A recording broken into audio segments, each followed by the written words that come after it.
कहाँ से करूं अपनी इस कहानी की शुरुआत। जहां से भी कहानी सुनानी शुरू करूंगा आप मेरी कहानी पर यकीन नहीं कर पाएंगे। मानता हूं मेरी यह कहानी काबिले यकीन नहीं है, लेकिन मेरी ये सच्ची कहानी है। उस समय मैं 25 साल का था। कई नौकरियां ठुकरा चुका था। अपने दोस्तों को देखता था, उनकी तनख्वाह कितनी ज़्यादा है, इसीलिए मैं भी उनके जैसा बनना चाहता था। लेकिन मेरी बचपन की गलती मुझे अब लगने लगा था बहुत बड़ी थी। 8वीं कक्षा में बंक मार के मैं भागा करता था और अपने दोस्तों के साथ मस्ती किया करता था। वो सभी नए दोस्त बने थे, बस्ती में रहने वाले वो लड़के जो आज बहुत घटिया नौकरी कर रहे हैं, कभी किसी के घर सफाई का काम या कहीं और मुझे लगता है मेरे माँ बाप ने मुझे पढ़ाने की कोशिश तो की, सभ्य दुनिया में रखने की कोशिश की, लेकिन मेरी बचपन की गलतियाँ मुझे आगे पढ़ने नहीं दे रही थी। 8वीं कक्षा में फेल होना मेरी जिंदगी का वो ऐसा टर्निंग पॉइंट था जहाँ से बर्बादी का वो रास्ता मैंने खुद तैयार कर लिया था। और उसके बाद मैं मैकेनिक बनना चाहता था। एक दुकान पर काम सीखने लगा, वहाँ काम करने लगा। वहाँ भी ऐसे लोग थे जिन्होंने मेरी जिंदगी बिगाड़ने में कोई कसर नहीं छोड़ी। शुरुआत उन्होंने मेरे काम को खराब करने में की। घूमना फिरना इसकी आदत मुझे लग चुकी थी, सिगरेट पीने की आदत लग चुकी थी। धीरे धीरे कई काम में बदलता गया और मेरी तरक्की नहीं हो रही थी। मैं अपने दोस्तों पर हंसा करता था जो अब कॉलेज में पढ़ रहे थे। मैं उन्हें कहता, तुम पढ़ते रह जाओगे, जिंदगी का मज़ा तुम नहीं ले पाओगे। और अब मुझे समझ में आ रहा है वो तो अच्छी नौकरी करते हुए अपनी ज़िंदगी खुशहाली में बिता रहे हैं, लेकिन आज भी मैं अच्छी नौकरी ढूंढ रहा हूँ। कभी किसी रेस्टोरेंट में सफाई का काम मिलता है तो कभी किसी गाड़ियों की एजेंसी में साफ सफाई का काम मैं कर रहा होता हूँ। खुद को कोसता रहता हूँ, काश पहले मैंने कुछ अच्छा किया होता, आज मेरी ज़िंदगी बदल जाती। लेकिन कभी भी ज़िंदगी में ये मत सोचिए कि वो ख़त्म हो चुकी है।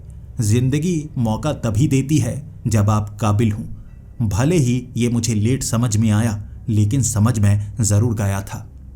भले ही अब स्कूल में पढ़ नहीं सकता था, काम करते हुए घर आकर रात के वक्त किताबों में गड़ा रहता, नई नई चीज़ें सीखता रहता।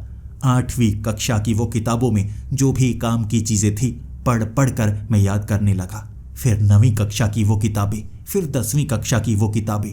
भले ही 2 साल लग गए, लेकिन इस तरह किताबें पढ़ते पढ़ते मुझे लगने लगा मैं वही चीज़ कर रहा हूँ जो सभी ने की है। और अब धीरे धीरे मेरा स्वभाव बदलने लगा। मुझे वो चीज़ें समझ में आने लगी जो बाकियों को नहीं आ रही थीं, बस्ती में रहने वाले उन लड़कों को नहीं आ रही थीं। और अब मैं अच्छे काम को करना चाहता था, तनख्वाह भी अच्छी पाना चाहता था। भले ही मेरे पास कोई 10वीं या 12वीं का सर्टिफिकेट नहीं था, लेकिन फिर भी दिमाग तो मेरा खुलने लगा था और नौकरी भी धीरे धीरे ऐसी मिलने लगी।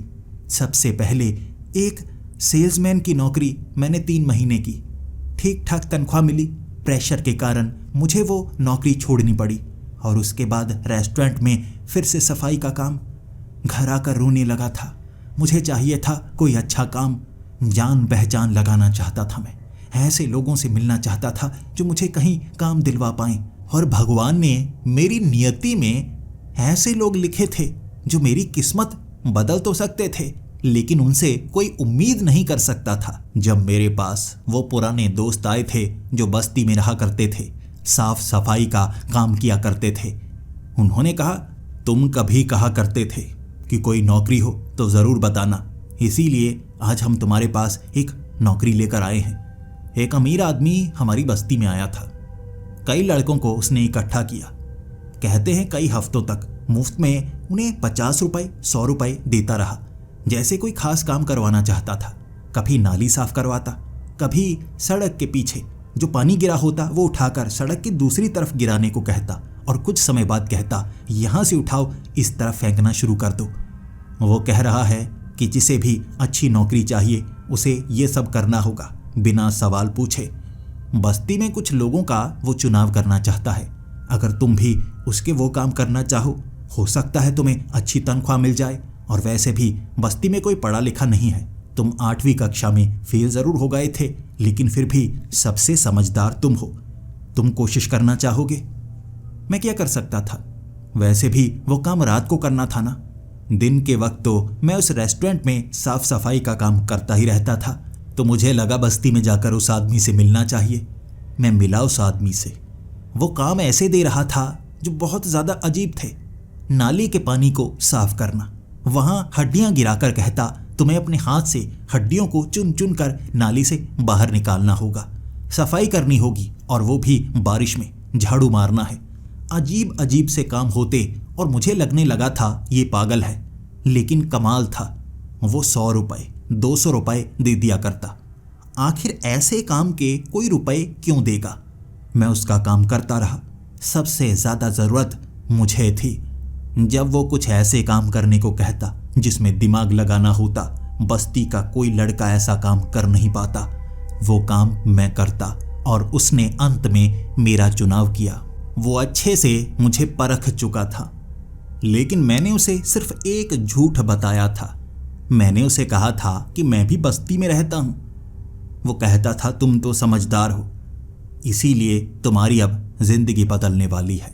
वो मुझे एक ऐसी जगह ले जाने को तैयार था जहाँ से जो भी काम किया जाएगा मैं किसी को बता नहीं सकता। साफ तौर पर उसने कहा तुम्हारी जान को खतरा भी हो सकता है, काम ऐसे ही करने होंगे, अजीबोगरीब, लेकिन वो काम करने के बाद तुम किसी को बता नहीं सकते। मैंने हामी भर दी। वो मुझे एक ऐसी जगह पर लेकर गया। केरल की वो खास जगह थी। बड़ी बड़ी फैक्ट्रीज वहाँ पर बनी हुई, कुछ बंद पड़ी जबकि कुछ में काम होता था। वहाँ पर पतली पतली गलियों से निकलकर एक ऐसी ही बंद पड़ी फैक्ट्री का पीछे वाला वो एरिया, वहाँ से नीचे गया। वो तहखाने बने हुए थे, बड़े बड़े हॉल बने हुए थे, लेकिन ज़मीन के नीचे। और उसने कहा यहाँ पर तुम्हें साफ सफाई का काम करना होगा। तुम किसी से मिल नहीं सकते, किसी से बात नहीं कर सकते, और तुम्हें थोड़ा बहुत पढ़ना आता है, इसीलिए ये किताब नियमों की किताब है। नियम तुम्हें जानने होंगे और तुम्हें पहले 7 दिन दिए जाएंगे। इन 7 दिनों में यहाँ से तुम बाहर नहीं निकल सकते। नियमों को पढ़ना है, फिर तुमसे टेस्ट लिया जाएगा, सवाल पूछे जाएंगे, तुम्हें जवाब देने हैं। जैसे नियम है उनके अनुसार जवाब देने हैं। फेल हुए तो भगा दिए जाओगे, पास हुए तो काम पर रखे जाओगे, और 7 दिन के पैसे तो मिलेंगे, लेकिन उसके बाद जो तनख्वाह मिलेगी तुम्हारी आंखें फट जाएंगी। जिंदगी में कभी इतने रुपए कमा नहीं सकते जो यहाँ कमा सकते हो। काम सिर्फ साधारण साफ सफाई का होगा। वहाँ पर एक गंदा सा कमरा था जहाँ पर मुझे रहना था। 7 दिन खाना दिया गया, लेकिन और कुछ नहीं दिया गया। मुझे उसी कमरे के अंदर रहना था, बिल्कुल काल कोठरी की तरह। एक किताब दी गई थी, ऊपर एक बल्ब लगा था, पूरा दिन किताब में पढ़ता रहता था। मेरी जिंदगी का टेस्ट था ये। शायद मैं पास हो जाऊं। 7 दिन मैं इतना पढ़ता रहा, सभी नियम अच्छे से याद कर लिए। मुझे लग रहा था साधारण टेस्ट होगा, लेकिन जो उसमें सवाल और जवाब थे ना, वो बड़े अजीब थे। मुझे साफ सफाई करनी होगी। हो सकता है वहाँ पर मरे हुए पंछी मिले, हड्डियाँ मिले, चीज़ें मिले, मुझे बस साफ सफाई करनी है। ध्यान नहीं देना कि वो क्या चीज़ है। हो सकता है वहाँ पर इंसानी लाश मिले, सफाई करनी है, लेकिन सवाल नहीं पूछना, और जहाँ बताया जाए सामान को फेंक देना है, चुपचाप वहाँ से खिसक जाना है। फिर साधारण जिंदगी। यहाँ पर नियमों का पालन करना है, और बाहर सिर्फ एक नियम का पालन। यहाँ जो हुआ किसी को बताना नहीं है। मैंने 8वें दिन टेस्ट दिया और मैं टेस्ट में पास हो गया। ये वही आदमी था जो मुझे बस्ती में मिला था। बहुत ज़्यादा खुश था, और उसने कहा था यहाँ तुम्हारे जैसे और भी कई लोग हैं। काले रंग के कपड़े तुम्हें पहनने होंगे, मुंह को पूरी तरह से ढकना होगा, तुम अपना चेहरा किसी को दिखा नहीं सकते, प्रोफेशनल बनकर यहाँ पर काम करना होगा। और जब कोई आदमी किसी कमरे से बाहर निकले, तुम्हें उस कमरे के अंदर जाना है, सफाई करनी है। ध्यान नहीं देना कि क्या चीज़ है। कमरा पूरा साफ होना चाहिए, चाहे कोई इलेक्ट्रॉनिक चीज़ पड़ी हो, या हड्डी पड़ी हो, मांस पड़ा हो, फूल पड़ा हो, कचरा पड़ा हो, या मल त्याग पड़ा हो, कुछ भी हो साफ करके उसे पीछे वाले बड़े डस्टबिन में फेंक कर वहां से निकल जाना है। तुम्हें सिर्फ 10 कमरे दिए जाते हैं और एक समय पर एक ही कमरे का काम करना होगा। यहाँ ज़्यादा लोग नहीं आते। मैंने हामी भर दी। अपने उस कमरे में गया जहाँ पर मुझे हर रोज़ सुबह 9 बजे आना होगा, कपड़े पहनने होंगे और काम पर लग जाना होगा। रात के 9 बजे तक मुझे यहाँ पर रहना होगा और मेरी तनख्वाह 90,000 रुपये थी। 90,000 रुपये। मेरे पढ़े लिखे दोस्तों की तनख्वाह 15,000 से 20,000 थी, जो मुझे बहुत ज़्यादा लगा करती थी। और 90,000? यह काम के 90,000 मिल भी सकते हैं या नहीं? यह सवाल उस आदमी से मैंने पूछा था और उसने मुस्कुराते हुए कहा था, काम ये थोड़ा मुश्किल है, अजीब लगेगा। नियमों का पालन करते रहोगे तो कोई परेशानी नहीं है। बस एक बात याद रखना, ये जो काम है ना, बहुत अमीरों का काम है। यानी तुम सोच नहीं सकते यहाँ पर कितने ज़्यादा अमीर लोग आते हैं जो खुफिया हैं, जैसे हथियारों का काम करने वाले। ऐसे लोग जो लोगों की नज़रों में नहीं आते, वो भी यहाँ पर आएंगे। काम क्या होता है वो तुम सवाल नहीं कर सकते। बस ध्यान रखना, नियम मत तोड़ना, बाहर किसी को बताना मत यहाँ क्या हो रहा है, वरना तुम्हारी जान को खतरा हो सकता है। वो लोग पुलिस वालों को खरीद सकते हैं, मंत्रियों को खरीद सकते हैं, सरकारों को खरीद सकते हैं। तुम्हारा बचना असंभव हो जाएगा। ये याद रखना, तुम्हारी साफ सफाई की तनख्वाह 90,000 है, तो सोचो ये लोग कितने ताकतवर होंगे। मेरा गला सूख गया था उसकी ये बातें सुनकर, और मैं जानता था चाहे यहाँ मुझे कुछ भी नजर आ जाए, ये अमीरों का काम है। चुप करके नजरें झुका लेनी है, अपना चेहरा हमेशा छिपाए रखना है। अगले दिन सुबह सुबह मैं यहाँ पर आ गया। पास के इलाके में मैंने घर किराए पर ले लिया था, क्योंकि मुझे एडवांस मिला था यही काम करने के लिए, ताकि अपने लिए कुछ खाना खरीद पाऊँ, कपड़े खरीद पाऊँ। और 20,000 मेरे लिए बहुत ज़्यादा थे। मैंने 800 रुपये का एक छोटा सा कमरा किराए पर लिया, सस्ता वाला राशन वहाँ पर भर लिया, और मेरे लिए बाकी के रुपए बोनस थे, और महीने बाद मिलने वाले वो रुपए तो बहुत ज़्यादा होने वाले थे। पहले दिन सबसे पहले उस कमरे में आकर मैंने वो कपड़े पहने, काले रंग के वो कपड़े, और वहाँ पर और भी ढेर सारी ड्रेस पड़ी थी, बिल्कुल वैसी वो काले कपड़े जैसे और लोग भी यहाँ पर हों। और बाहर मैंने कुछ लोग देखे। मुझे 10 नंबर सेक्शन में जाना था। सेक्शन 10 तक पहुँचने में थोड़ा लंबा सफ़र करना पड़ा। अंडरग्राउंड टनल्स बनी हुई थी, और मैं बड़े हॉल तक पहुँचा, और वहाँ पर कई कमरे थे। वहाँ पर एक कुर्सी पर मैं बैठ गया, इंतज़ार करने लगा कब कोई आता है और कब कोई जाता है। वहाँ कुछ समय बाद 4 लोग एक बूढ़े आदमी को लेकर आए। उसकी उम्र 60 साल रही होगी। 3 लोग उसे कमरे में छोड़कर चले गए। उन्होंने भी अजीब सफ़ेद रंग के कपड़े पहन रखे थे, चेहरा उनका भी देखा नहीं जा सकता था। वो आगे की तरफ चले गए, कुछ बताकर गए उस बूढ़े आदमी को जो कि कमरे में था। मैं कुर्सी पर ही बैठा रहा, और अब मेरा काम शुरू होने वाला था। यानी जब वो बूढ़ा उस कमरे से बाहर जाएगा, मुझे इन कमरों के अंदर जाने का मौका मिलेगा, और मैं सिर्फ उसी कमरे की सफाई कर सकता हूँ जहाँ से कोई आदमी अंदर जाकर बाहर की तरफ आए। मुझे 4 घंटे इंतज़ार करना पड़ा। वो अंदर था, मैं बाहर था।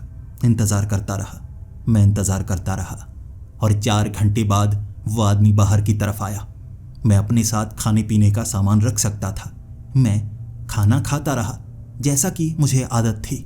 यहाँ फ्री में खाना मिलने वाला था ना, तो मैं ढेर सारा अपने पास रखता।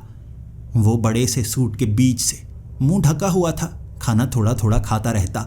जब वो आदमी 4 घंटे बाद दरवाज़ा खोलकर बाहर की तरफ आया, नज़रों से नज़रें मिली थीं, लेकिन मेरा चेहरा ऐसा ढका था वो मेरी आंखें तक नहीं देख सकता था। मैंने सर नीचे की तरफ किया हुआ था। मैं किसी को अपमानित नहीं करना चाहता था। हो सकता है मुझे कोई ऐसा इंसान मिले जो बहुत अमीर हो, लेकिन उसे मुझ पर गुस्सा आ जाए, फिर मैं क्या करूँगा? अमीर लोग तो नामो निशान मिटा देते हैं, और मैं बहुत ज़्यादा गरीब और कमज़ोर था। जैसे ही मैं वो दरवाजे के करीब गया, दरवाजे को खोला, देखा मैंने वहाँ पत्थर का एक टेबल बना हुआ था। वहाँ टेबल पर जैसे ऊपर एक टॉवल रखा हुआ, गंदा था टॉवल, पसीने से सना हुआ। एक तरफ कंप्यूटर पड़ा था, नीचे सीपीयू, ऊपर स्क्रीन पड़ी थी, ढेर सारी तारें थी और नीचे अजीब अजीब सा सामान। कुछ इंजेक्शन पड़े हुए थे, कुछ गोलियां पड़ी हुई, कुछ छोटे छोटे पौधे पड़े हुए, कुछ पुराने सड़े हुए कपड़े और कुछ गहने। मुझे साफ साफ बताया गया था, कोई भी चीज़ हो, सोना, चांदी या कुछ भी, मुझे उठाना नहीं है। मुझे बस उसे उठाकर बक्से में डालना है, उसके बाद फेंकना है, रख कुछ नहीं सकता। मैंने वैसा किया। वहाँ वो जो स्क्रीन थी ना, वो तोड़ी गई थी। स्क्रीन के ऊपर जैसे एक पत्थर मारकर उसे तोड़ दिया गया हो। नीचे पत्थर भी पड़ा था। वो सीपीयू को भी कुछ हद तक तोड़ा गया था। हर सामान को बड़े बक्से में डाला मैंने। बाहर जाकर उस काले रंग के डस्टबिन में मैंने डाल दिया। फिर से आकर कुर्सी पर मैं बैठ गया। सफाई मैंने ऐसी की थी, चकाचक उस कमरे को कर दिया था। मुझे लगा बस ये काम करना होगा और पूरा दिन बस यही काम किया मैंने, उसके सिवा और कोई काम नहीं किया था। रात के 9 बज गए और उसके बाद उस सुरंग से निकलना बड़ा डरावना अनुभव था। पुरानी सी सुरंग जिससे पानी टपक रहा था। टप टप की वो आवाज़ चारों तरफ से आ रही और मेरे जैसे कपड़े पहने मैंने वहाँ 3-4 और लोगों को देखा।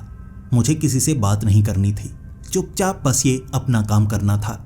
उनके पास से मैं निकला। जहाँ हॉल में कपड़े चेंज करने थे वहाँ पर मैंने कपड़े चेंज किए। मैंने देखा एक एक करके हर कोई लाइन में लगा हुआ। जो पहले पहुँच जाए वो पहले कपड़े चेंज करेगा, वहाँ से निकलेगा। कोई भी एक दूसरे को देखेगा तक नहीं। इस तरह वहाँ निर्माण किया गया था ताकि कोई किसी का चेहरा ना देख पाए। शायद यहाँ जो हो रहा है वो गुप्त तरीके से हो रहा है। अमीरों के शौक काफ़ी अजीब होते हैं। कपड़े बदलकर वहाँ से मैं बाहर निकला। रात के वक्त 11 बजे मैं बाहर घूमता रहा। मुझे इस इलाके के बारे में पता करना था, कहाँ खाने की कुछ चीज़ें मिल सकती हैं। अब तनख्वाह अच्छी है तो बाहर से भी कभी ना कभी कुछ ना कुछ तो खा ही लेना चाहिए ना। रात के 12 बजे मैं घर गया था। सीधे अपने पलंग पर सो गया और सुबह 7 बजे उठा, तैयार हुआ। 8:30 मैं वहाँ पहुँच गया था। 9 बजे तक अपनी ड्यूटी के लिए तैयार। उसी कुर्सी पर बैठना और वहाँ पूरा दिन इंतज़ार करना। उस दिन कुछ नहीं हुआ और अगले 5 दिनों तक भी कुछ नहीं हुआ। पूरा दिन मैं कुर्सी पर बैठा रहता, इंतज़ार करता कि कोई अब आएगा, लेकिन कोई नहीं आया। इस काम के मुझे 90,000 मिलने वाले थे। मेरी खुशी का ठिकाना तक नहीं था। ये तो बड़ा अच्छा काम है, बैठकर बस सुरक्षा ही तो करनी है। लेकिन बहुत दिनों बाद वहाँ पर मैंने एक आदमी को देखा। वो आदमी की उम्र 50 साल होगी। देखने में ही बहुत ज़्यादा अमीर लग रहा था। सूट ऐसा पहना हुआ जैसे शरीर के ऊपर कई सोने की चीज़ें जो सूट पर उसने चिपका रखी थी। महंगे वाला पेन, महंगे वाले चश्मे। 3 लोग उसे एक कमरे में छोड़कर गए थे। जब उसे वो कमरे में छोड़कर चले गए, लगभग 6 घंटे मुझे इंतज़ार करना पड़ा। वो उस कमरे से बाहर नहीं आया, लेकिन जब वो बाहर आया उसने अपने कपड़े बदले हुए थे। वो वाले सारे कपड़े वो उतार चुका था। साधारण, बहुत ज़्यादा साधारण कपड़े पहनकर वो बाहर की तरफ आया। ना चश्मे लगाए, जैसे उसका स्वभाव बदला हुआ। चेहरे पर मुस्कुराहट थी, जबकि उससे पहले मैं साफ देख पा रहा था चेहरे पर उदासी थी। चश्मे से उसने अपनी उदासी को छिपाया हुआ था, लेकिन अब चेहरे पर उदासी नहीं। मैं अब उस कमरे की सफाई करने के लिए गया और मुझे वहाँ पर कुछ अजीबोगरीब चीज़ें मिली थीं। कमरे के अंदर फिर से एक स्क्रीन लगी, नीचे सीपीयू पड़ा हुआ, पूरा एक कंप्यूटर, लेकिन टूटा हुआ, जैसे उसे तोड़ा गया हो। नीचे बेसबॉल के कई बैट पड़े थे, खून से सने हुए। तेज धार हथियार पड़े थे, खून से सने हुए। ढेर सारे कपड़े थे, जिसमें उसका वो सोने वाला सूट भी था। मन थोड़ा थोड़ा कर रहा था कि उठाऊं, लेकिन मुझे पता था यहाँ खतरा कितना है और मैं कोई चोर नहीं हूँ। कोई चीज़ लूँगा तो पूछ कर लूँगा और नियम है मैं ले नहीं सकता तो लूँगा नहीं। लेकिन यहाँ दीवारों पर हर तरफ जिस तरह से खून लगा हुआ था ना, मुझे ऐसा लग रहा था यहाँ पर कोई खून खराबा हुआ हो, किसी को मारा गया हो। जबकि ये कमरा तो पहले साफ था ना, उसने अपना खून क्यों बहाया होगा? और ऐसी कोई चीज़ वो लेकर नहीं आया था। यहाँ अपने आप ये चीज़ें कहाँ से आ गई? या हो सकता है रात के वक्त वो जो सफ़ेद सूट वाले हैं ना, यहाँ फेंक कर चले गए। लेकिन आखिर ये लोग यहाँ पर आते क्या करने हैं? क्या अपना गुस्सा निकालने के लिए? लेकिन गुस्सा निकालते हैं तो किस पर? क्या ये कंप्यूटर को तोड़ देते हैं?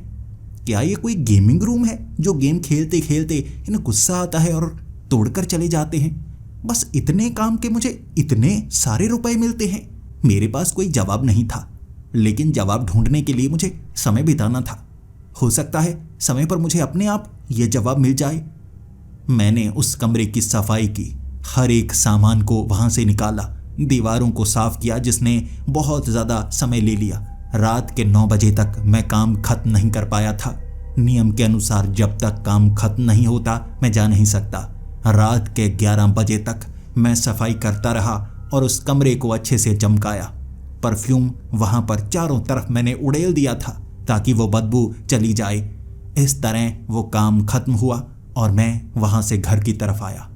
आज बहुत ज़्यादा थक चुका था, लेकिन फिर भी मुझे ऐसा लग रहा था मैं जो काम कर रहा हूँ इज्जतदार काम है।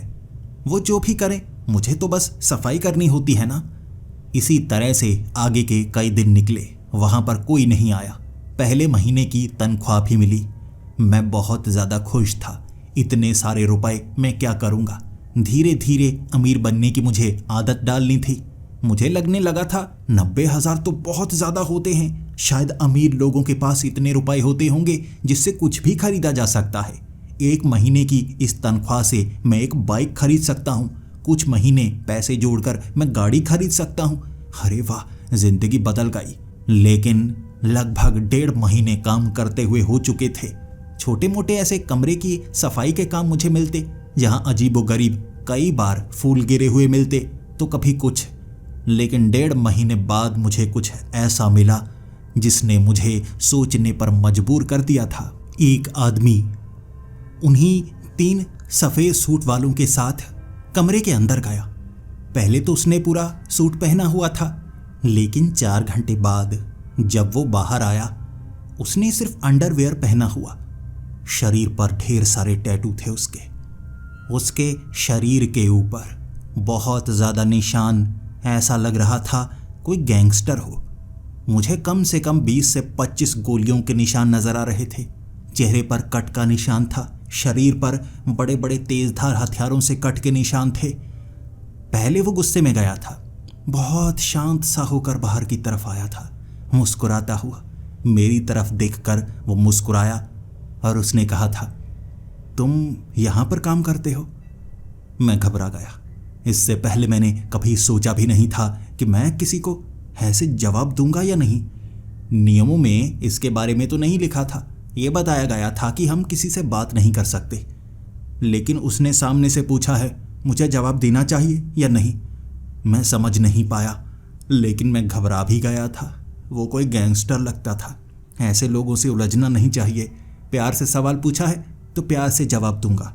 मैंने जवाब दिया, मैं हाँ यहाँ काम करता हूँ। उसने कहा, तो घबराने की क्या ज़रूरत है?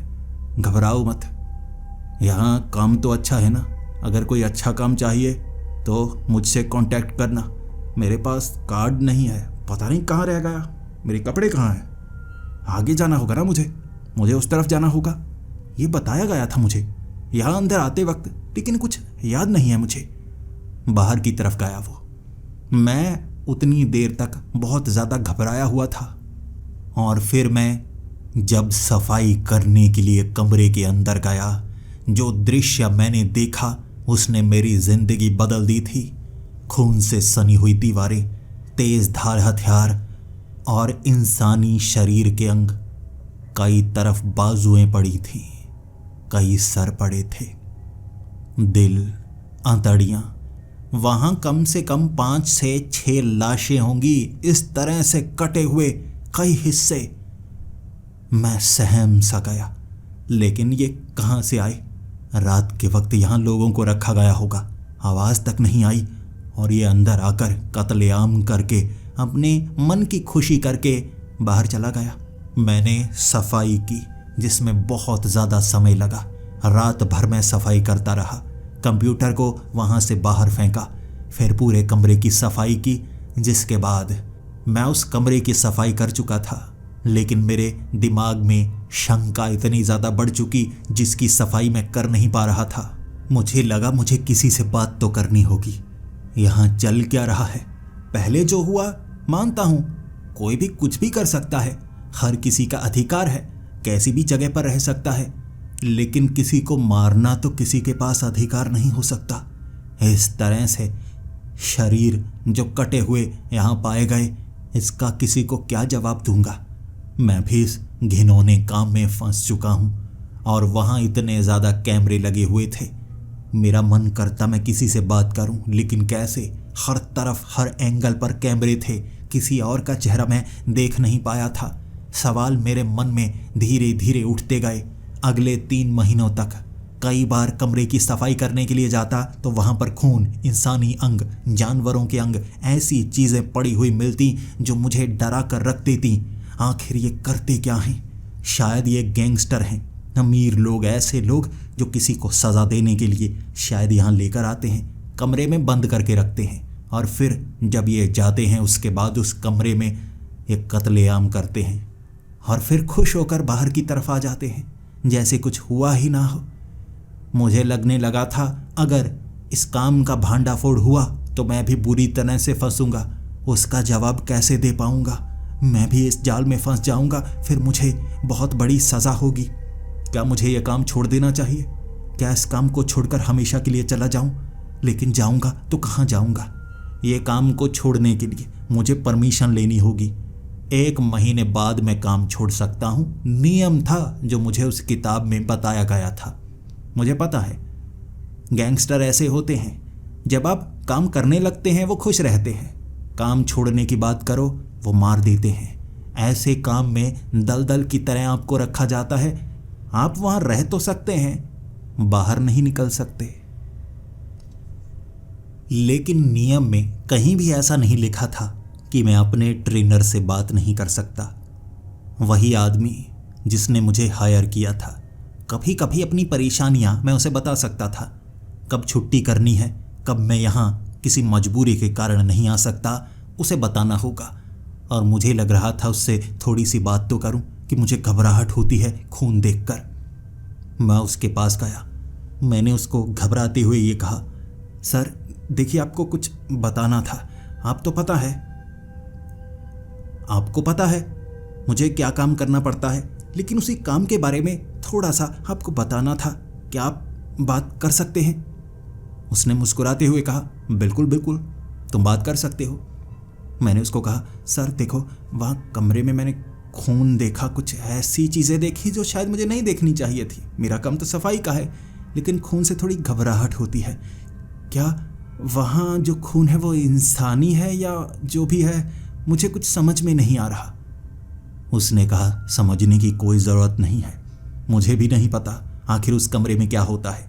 मेरा भी एक काम है, वो है ऐसे लोगों को इकट्ठा करना जो यहाँ पर साफ सफाई का काम करें। यहाँ हर किसी को हायर करने के लिए किसी न किसी को काम दिया गया है। मेरा काम हायर करने का है। मैं किसी को बता नहीं सकता, किसी से इसके बारे में बात नहीं कर सकता। तुम्हें चुना गया है, मैं तुमसे बात कर पा रहा हूँ, लेकिन वहाँ क्या होता है, कैसे होता है, उसका जवाब मैं नहीं दे सकता। और तुम भी उसका जवाब ढूंढने की कोशिश मत करो। ये बहुत ताकतवर लोग हैं। तुम्हें साफ सफाई के 90,000 देते हैं, मुझे चुनाव करने के 4 लाख रुपए मिलते हैं, और मुझसे ऊपर जिसने मेरा चुनाव किया उनके भी अलग अलग काम हैं। ऐसे यहाँ पूरा सिस्टम बना हुआ है। अगर किसी को भनक लगी कि तुमने थोड़ा शक किया है या तुमने कुछ ऐसा किया, तुम समझ पा रहे हो तुम कितनी बड़ी मुसीबत में फंस सकते हो। तो इस टॉपिक पर दोबारा मुझसे बात मत करना। जो काम है साफ सफाई का करो, घबराहट होती है तो इस काम को छोड़ दो, लेकिन इस काम को छोड़ना थोड़ा मुश्किल होगा। तुम्हें शायद बताया नहीं गया, लेकिन काम को छोड़ना है इसे राज रखते हुए, और उसमें सबसे बड़ा खतरा है। बस इतना कहा था, और समझदार को इशारा काफ़ी होता है। काम को छोड़कर जाने वाले के साथ कुछ बुरा हो सकता है। इसे राज बनाने के लिए मुझे मार दिया जाएगा, इसीलिए चुप करके मुझे काम करना होगा। लेकिन डर तो यही था, कभी छापा पड़ गया, पुलिस वाले आ गए तो सब पकड़े जाएंगे। और गैंगस्टर तो इसी तरह मरते हैं। मैं तो कोई ऐसा काम करता भी नहीं, मैं बेवजह फंसूंगा। अगले कुछ दिनों तक मुझे कोई काम नहीं था, इसीलिए मैं घूमने फिरने लगा, आगे वाले कमरे देखने लगा, कैमरे देखने लगा।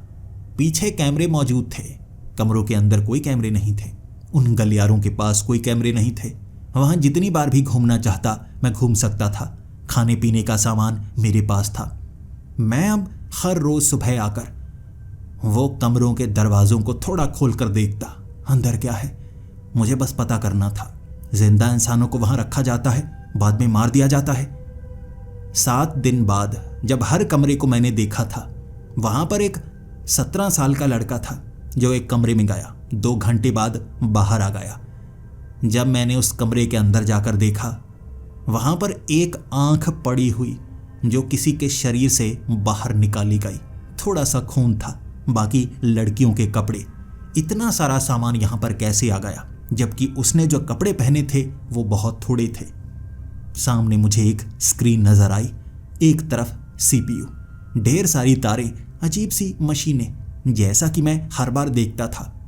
ये करते क्या हैं? क्या ये गेमिंग रूम है या क्या है? लेकिन इंसानी अंग, ये तो असली है ना, ये कोई गेम नहीं हो सकती। लेकिन यहां पहले ये सब नहीं था। आखिर यहां चल क्या रहा है? धीरे धीरे उत्सुकता बढ़ती गई और सच पता लगाने के लिए मैं अपनी जान को जोखिम में डालने लगा था। एक दिन मुझे लगा मुझे अब उस कमरे के अंदर देखना होगा, वो भी उस समय जब कोई ना कोई वहां कमरे के अंदर गया हो। मुझे ऐसा आदमी मिला जो शायद मेरे बारे में ज्यादा कुछ जानता भी ना हो और इतनी जल्दी प्रतिक्रिया दे भी ना पाए। मैंने एक आदमी को देखा जिसकी उम्र 85 साल थी। बड़ी मुश्किल से चला जा रहा था। धीरे धीरे चलकर वो अंदर की तरफ गया। जैसे ही दरवाज़ा लगाया गया, वो आदमी वहां से जा चुके थे। मैं उस दरवाजे को खोल सकता था। नियमों के अनुसार मुझे उस दरवाजे को नहीं खोलना था। वो आदमी खुद ब खुद बाहर की तरफ आता, लेकिन मुझे सच्चाई जाननी थी। सच्चाई जानने के लिए मुझे अंदर देखना था, आखिर वो करते क्या हैं और चीज़ें अंदर कैसे आ जाती हैं। क्या कोई गुप्त दरवाज़ा है जिसका इस्तेमाल मुझे करना नहीं आता? दीवारों के अंदर कोई रास्ता तो नहीं जहाँ से कहीं और जाया जाता है? धीरे धीरे मैं उस दरवाजे के पास अंदर देखना चाहता था तो वो सलाखों के ऊपर भी वो कवर चढ़ाया गया था। अंदर मैं देख नहीं पा रहा था, लेकिन धीरे धीरे थोड़ी थोड़ी आवाज़ें आ रही जो मैं कान लगाकर सुन पा रहा, लेकिन समझ में कुछ नहीं आ रहा। चीज़ें टूटने की आवाज़ें, जैसे चिल्लाने की आवाज़ें, लेकिन अंदर तो वो अकेला गया है ना। मुझे उस दरवाजे को खोलकर अंदर देखना चाहिए। ये कोशिश मैंने थोड़ा सा दरवाज़ा खोलकर की, और जो मैंने अंदर देखा, वो बूढ़े आदमी ने एक 13 साल की लड़की को पकड़ा हुआ था। अपने अंगूठे उसकी आंखों में धंसाए हुए थे। उसे तड़पाए जा रहा था, तड़पाए जा रहा था। धीरे धीरे उस लड़की की मौत हो गई। उस बूढ़े आदमी से चला तक नहीं जा रहा था, लेकिन फिर भी उसने उस लड़की को ऐसे बेरहमी से मारा था। दरवाज़ा मैंने धीरे से बंद कर दिया, फिर अपनी कुर्सी पर आकर बैठ गया। सहमा हुआ था मैं। पहले मुझे लग रहा था कहीं ना कहीं कुछ ऐसा हुआ होगा जिसके बाद लाशों को यहाँ फेंका जाता है और पता नहीं लोग क्या करने आते हैं। लेकिन अब समझ में आ रहा था, वो बूढ़ा अंदर अकेला गया। किसी न किसी दरवाजे से, किसी न किसी रास्ते से उस लड़की को वहाँ भेजा गया, और उस बूढ़े आदमी ने उस लड़की को मार डाला बेरहमी से। और कुछ घंटे बाद वो आदमी बाहर की तरफ आया, धीरे धीरे चलता हुआ, मुस्कुराता हुआ, जैसे उसने ये बेरहमी की ही ना हो। लेकिन मेरी आंखों में उसके लिए गुस्सा था। वहीं पर बैठा रहा, कुछ कर नहीं पाया। और जैसा कि मुझे लगा था, मुझे वहां पर लाश मिली, लेकिन कटे हुए हिस्सों में उस लड़की का धड़ मौजूद नहीं था। सर था, वो भी बुरी तरह से पिचका हुआ, चारों तरफ दिमाग के छोटे छोटे वो हिस्से किए हुए, फेंके हुए। कंप्यूटर टूटा हुआ। आखिर कंप्यूटर का क्या इस्तेमाल होता होगा? मुझे बेवकूफ़ बनाने के लिए, ताकि किसी को पता ना चले। मैं अंदर देख चुका था। सफाई की मैंने, हर एक ईंट को हिला हिला कर देखने की कोशिश की, दरवाज़ा कहाँ है, वो लड़की को अंदर लाया कैसे गया, क्योंकि सामने से तो लाया नहीं गया था।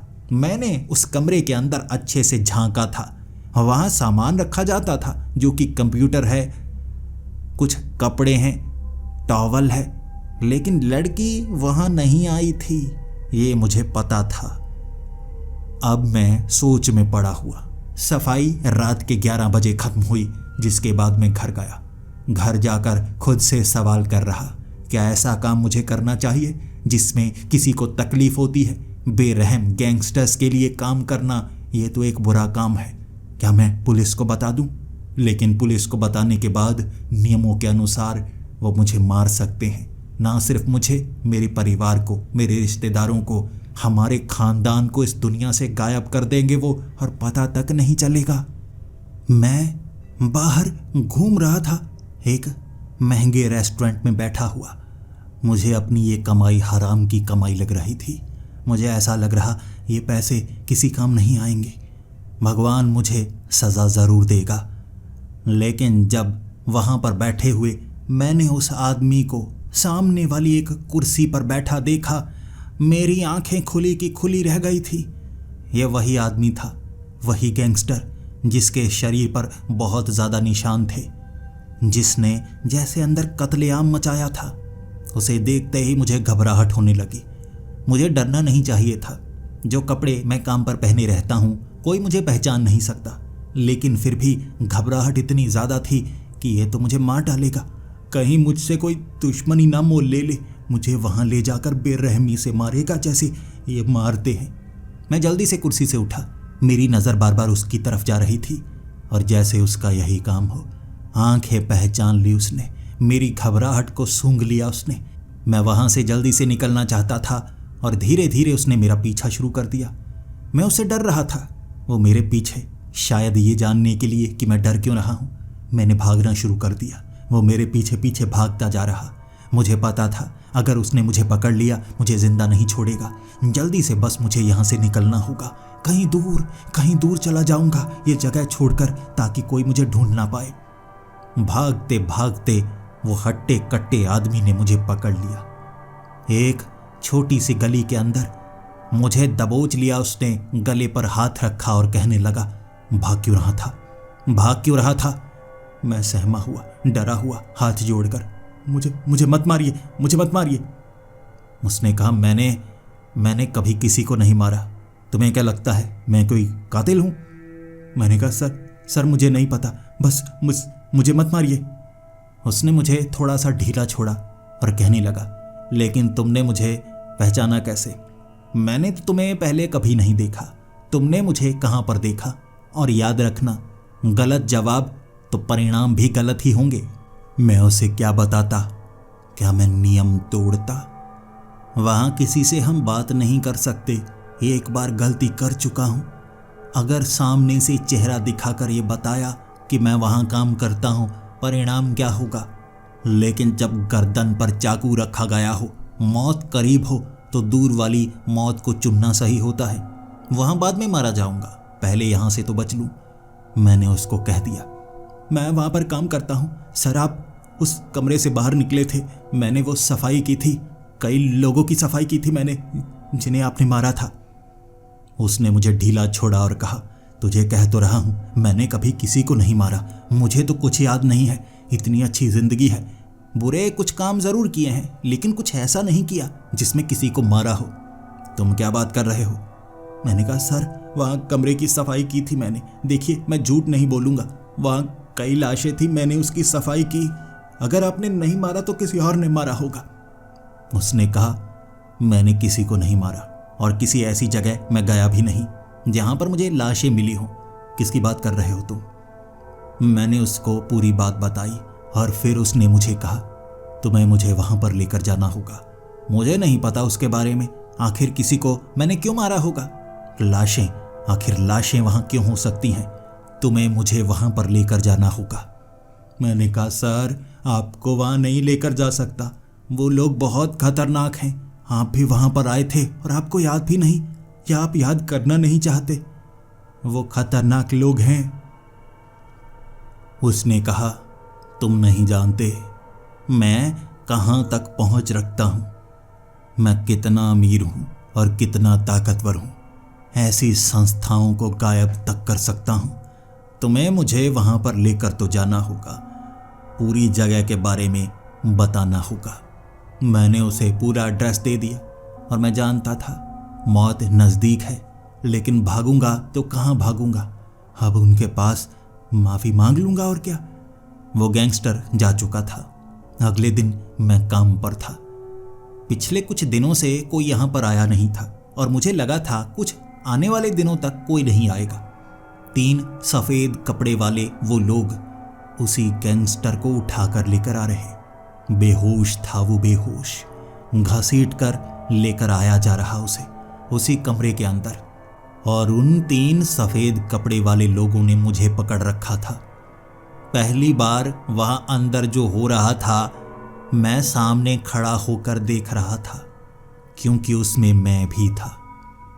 उसे लिटाया गया वहाँ उस फर्श के ऊपर, वो जो टेबल पत्थर का बनाया हुआ। कंप्यूटर में कितनी तारें लगाई गई जो उसके सर पर, पेट पर, शरीर के हर अंग पर लगाई गई। और ये काम शायद वो करता, लेकिन अब ये सब लोग कर रहे।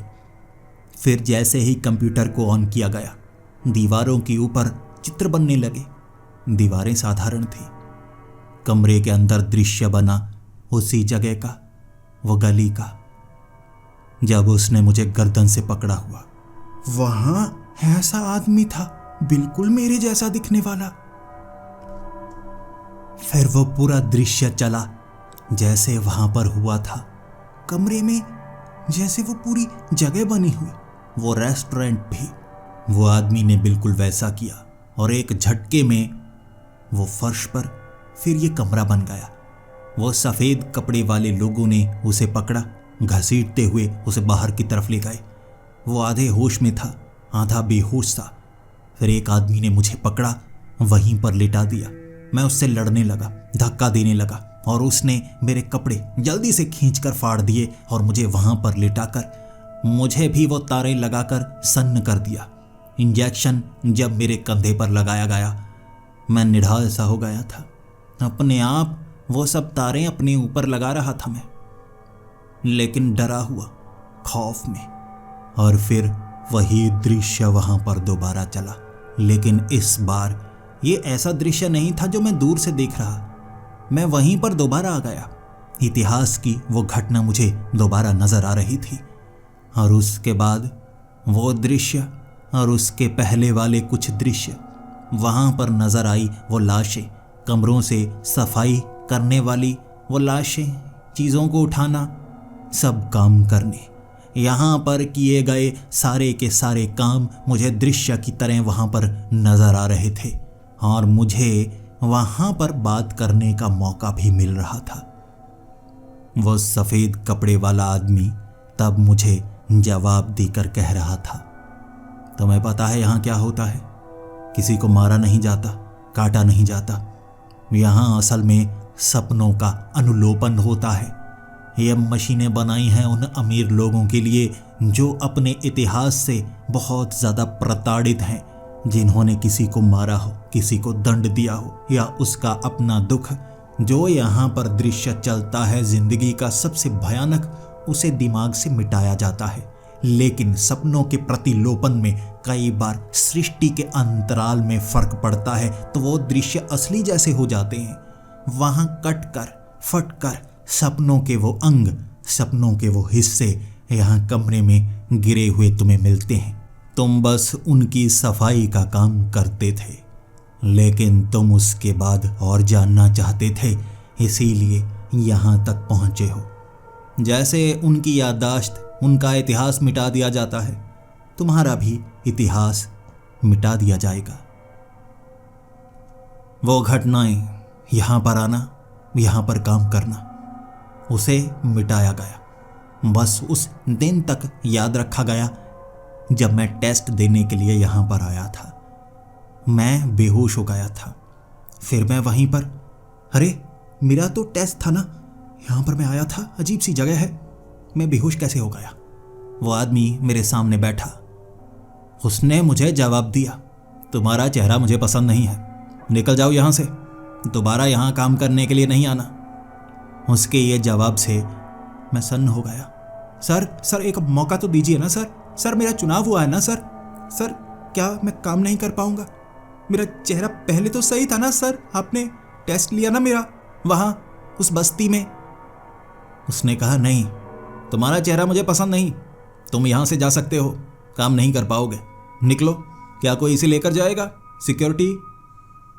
वो ऐसा कह रहा था, सिक्योरिटी गार्ड तो नहीं आया, मुझे वहाँ से बाहर जाना पड़ा। मेरी किस्मत, काश 8वीं में मैंने बंक ना मारा होता तो ये नौकरी मुझे मिल जाती, पता नहीं कोई अच्छी तनख्वाह तो मिलती। मैं कभी जान नहीं पाऊंगा, शायद किसी और नौकरी के लिए फिर से मुझे कोशिश करनी चाहिए। बस्ती के अपने दोस्तों को कहा था मैंने, कहा था वो आदमी अच्छा नहीं था, यहाँ आता था बेवकूफ़ बनाने के लिए, बस वो छोटे मोटे उल्टे सीधे काम करवा के 100-200 रुपए दिए, वहाँ जाकर कह रहा है चेहरा पसंद नहीं, अब मैं क्या करूँ? मेरे उन दोस्तों ने कहा, कोई बात नहीं, अगर और कोई काम हुआ हम तुम्हें बता देंगे। मैंने दोबारा वही काम करने की कोशिश की, लेकिन वहाँ रेस्टोरेंट में मुझे काम करने नहीं दिया गया। मुझे कहा गया कि तुम तो यहाँ काम छोड़कर जा चुके थे ना। अपने आप ये 6 महीने आगे कैसे निकल गए, मुझे कुछ याद क्यों नहीं आ रहा? सब कुछ काफी अजीब अजीब सा लग रहा है। क्या ये 6 महीने में जो हुआ कभी मैं याद कर पाऊंगा या नहीं? आज तक सोचता हूं, कभी वो याददाश्त जो मेरी सही हुई, शायद अपने बारे में किसी को बताना चाहूंगा। यह अजीब सी क्या बीमारी लगी है जिसने मुझे इतने महीनों की सारी घटनाएं भुलाकर रख दी हैं? आपके पास क्या इसका जवाब है?